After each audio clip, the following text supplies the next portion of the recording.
السلام عليكم ورحمة الله وبركاته.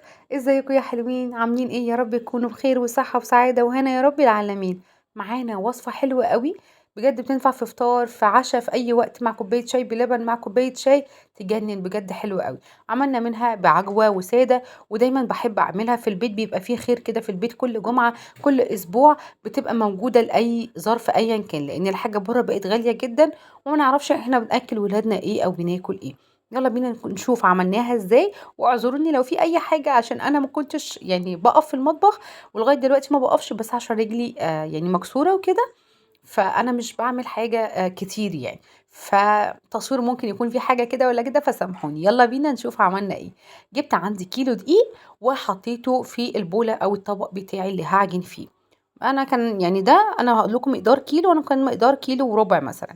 انا حطيت الكيلو دقيق وحطيت عليه 3 معالق سكر، مع معلقتين كبار خميره بيره، اللي هي اللي قدامنا دي بتاعه المخبز، يعني بتاع العيش البلدي او الفرنه. فبتاعه الفينو بنروح نقول لهم احنا عايزين خميره. حطيت عليها نص كوبايه لبن وخليتها على جنب. انا كان عندي لبن قاطع، فقلت استغل واعمل بيه القرص دي.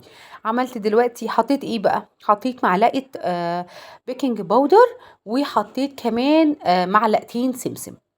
تمام كده. وبعد كده رحت حاطه معلقه سكر كبيره، بس قلبت كله مع بعضه.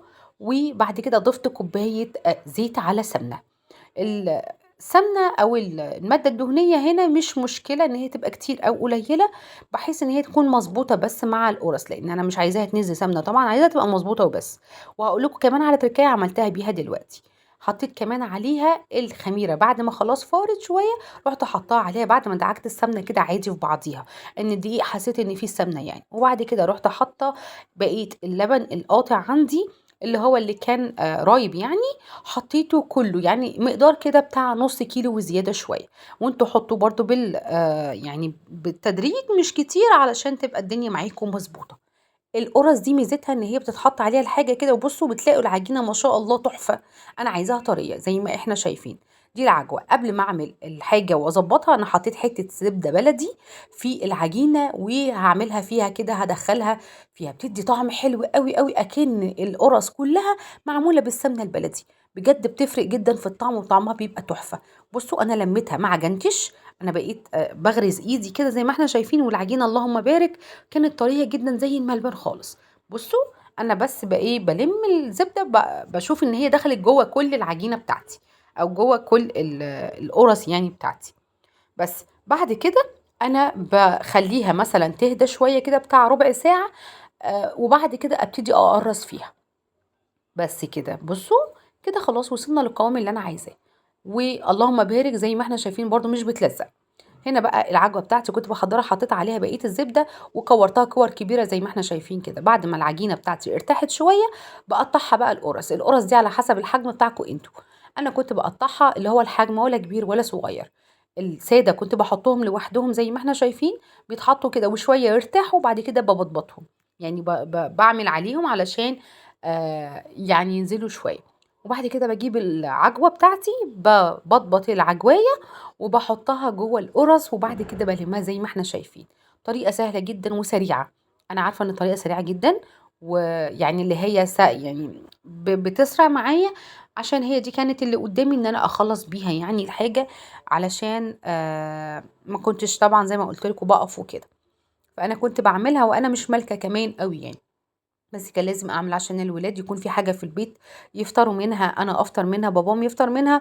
فكانت بتنفع بصراحه في الوقت ده، بدل حاجات الفرن اللي ملهاش طعم، يعني ساعات بيبقى في حاجه مش حلوه قوي وفي نفس الوقت غاليه جدا.